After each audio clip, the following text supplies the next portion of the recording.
ഇന്ന് നമുക്കൊരു 1 year ഓൾഡിൻ്റെ food chart നോക്കിയാലോ. അപ്പോൾ കുറച്ചായിട്ട് നമുക്കിങ്ങനെ റിക്വസ്റ്റ് വരുന്നൊന്ന് ചെയ്യുമോ ചോദിച്ചിട്ട്.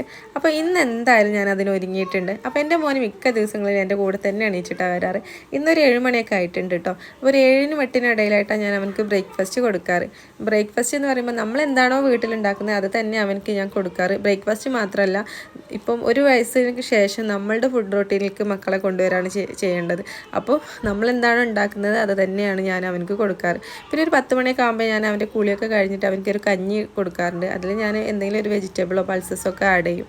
പിന്നെ ഉച്ചക്കും രാത്രിയിലും ഞാൻ എന്താണ് നമ്മളെ വീട്ടിലുണ്ടാക്കിയിട്ടില്ല അത് തന്നെ കൊടുക്കും. പിന്നെ തണുത്ത് പോയിട്ടുണ്ടെങ്കിലൊക്കെ ഞാൻ രാത്രിക്ക് വേറെ ഫുഡ് ഉണ്ടാക്കുകയുള്ളൂ. പിന്നെ വൈകുന്നേരത്തെ ഒരു കേസാണ്. ആ ഒരു ടൈമിൽ മാത്രമാണ് ഞാൻ അവനക്ക് വേണ്ടി മാത്രം എന്തെങ്കിലും ഉണ്ടാക്കി കൊടുക്കുന്നത്. അപ്പോൾ ഞാൻ പഴം വാട്ട, മുട്ട, അതുപോലെ ഓട്സ്, അങ്ങനെ എന്തെങ്കിലുമൊക്കെ സെപ്പറേറ്റ് ആയിട്ട് അവനക്ക് ഉണ്ടാക്കി കൊടുക്കാറാണ് ചെയ്യുന്നത്. അപ്പോൾ ഇതാണ് എൻ്റെ മോൻ്റെ ഒരു ഫുഡ് റൊട്ടീൻ. അപ്പോൾ നിങ്ങളുടെ റൊട്ടീനും കമൻറ്റ് ചെയ്യാൻ മറക്കരുത്.